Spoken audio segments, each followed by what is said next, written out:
first year of life is a wonderful time when a baby grows from an almost helpless infant into a fascinating little person.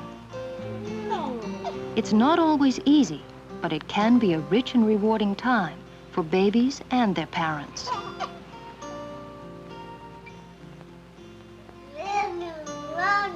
By the time the first year is over, the baby can sit and crawl and stand and communicate in one way or another. They also grow at a remarkable rate. Most babies triple in weight during that first year and get to be 1.5 times as tall as they were at birth. All that growth and development takes a lot of energy, and energy comes from food.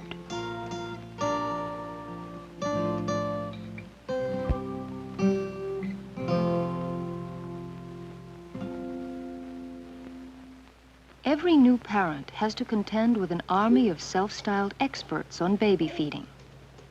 Grandmothers who think that plump babies are healthier, friends and relatives, baby food manufacturers, and others often try to encourage the early introduction of solid foods.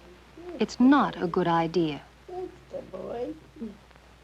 The fact is that your baby really doesn't need anything but mother's milk or the formula designed to be like mother's milk until he or she is about 3 months old, or perhaps even older.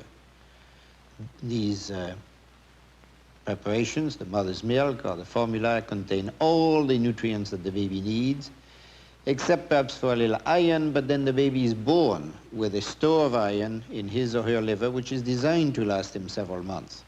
In addition, the baby itself will tell you that he or she is not ready to eat solid food because their muscle control isn't very good at that age. Their tongue and their cheeks and their jaw don't move independently of one another, and the net effect is that they spit out the food that's given to them instead of swallowing it. There is also the matter of allergies.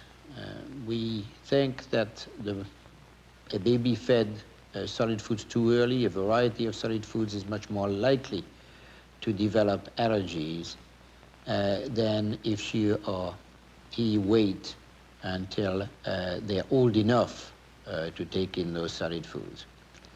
And then there is the matter of obesity.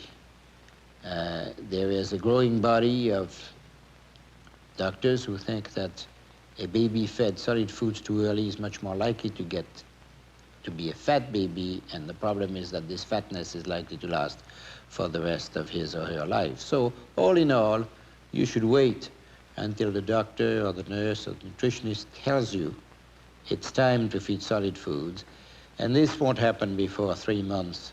And it's at that time likely to be a very simple food like an iron-fortified cereal, usually barley or rice. I need some more. You eat that first. I need a lot. There are some things you can do to make introducing solid foods easier. I try to pick a time of day when I'm relaxed and when the baby is in a good mood and hungry. It's such a great time to get to know my baby and for her to feel close to me.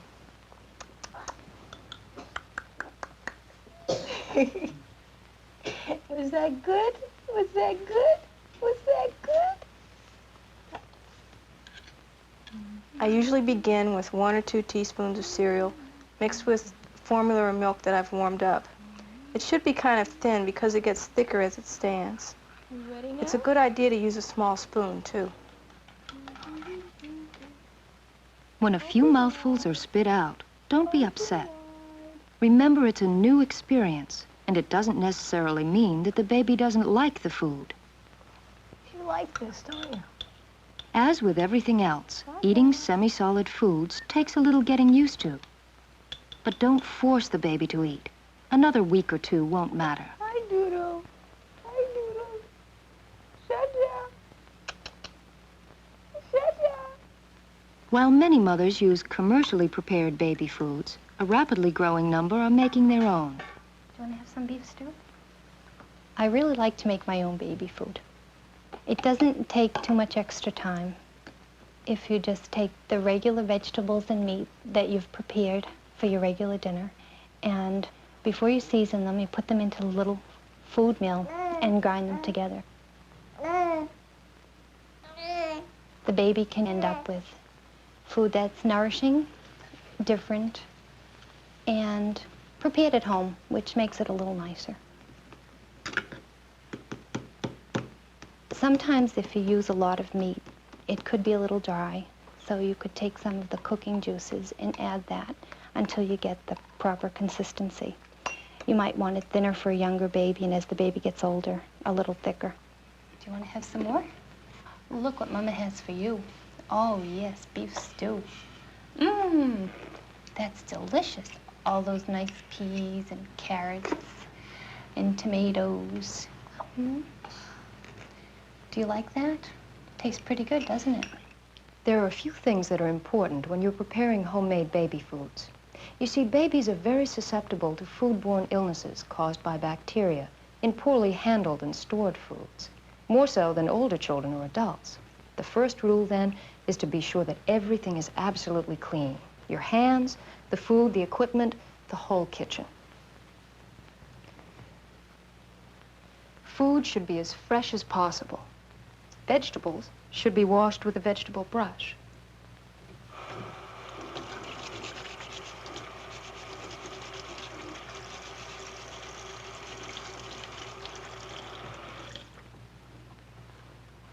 And don't add salt or sugar or any other sweeteners. The food tastes fine to the baby without them.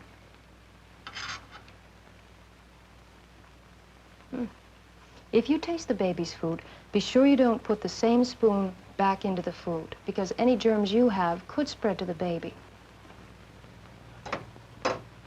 A blender or a simple food mill can make the preparation of your own baby food really easy.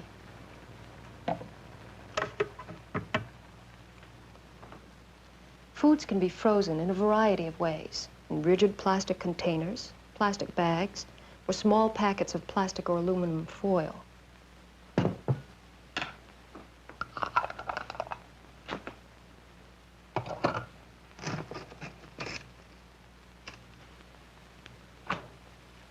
You can also freeze foods in individual pop-out ice cube containers. Or you can freeze an entire tray and then pop the contents into a plastic bag that you seal tightly.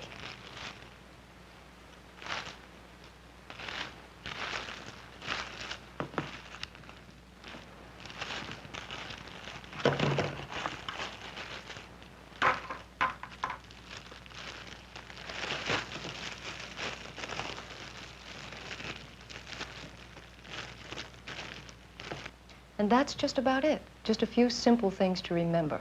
Making your own baby food is really easy and safe if you follow the rules. There are times when commercial baby foods are very useful. When you're on a trip, for example. If you do buy commercial foods, be sure to read the labels. Contents are listed with major ingredients in descending order. If carrots are first on the list, that means the jar contains more carrots than anything else.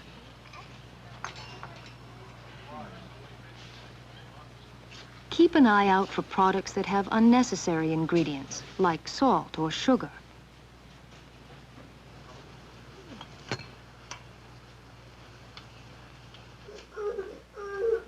There are a few things you should remember when you use commercial foods.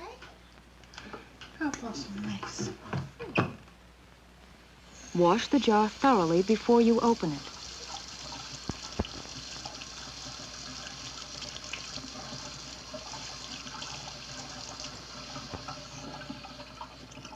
When you open it, listen for the pop. This tells you it has been properly sealed and hasn't spoiled.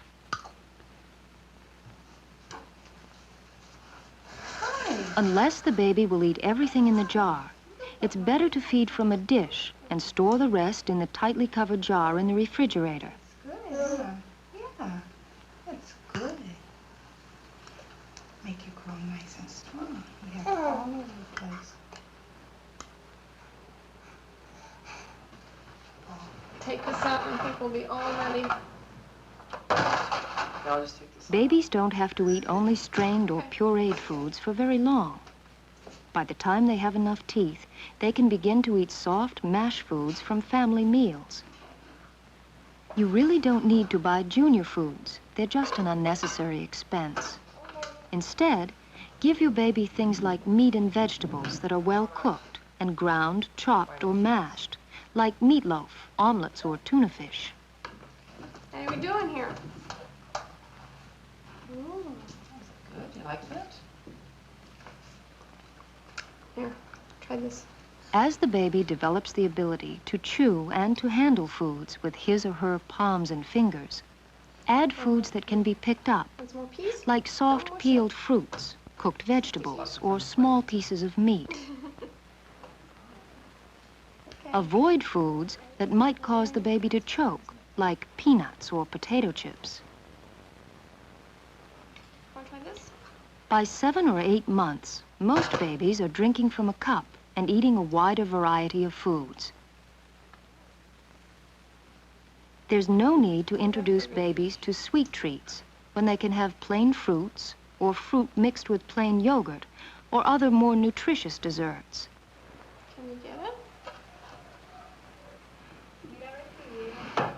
Once they begin to pick up foods, babies want to start feeding themselves. This is another new experience for them. Be patient.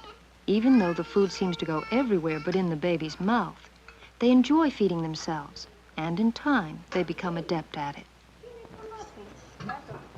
La mitad, ¿quieres una mitad de tomate? ¿Ah? Remember, too, that babies at any age don't necessarily eat as much as adults often think they should. Babies are individuals. By the time they're a year old, they have their own likes and dislikes, and they're not always hungry at the same time each day.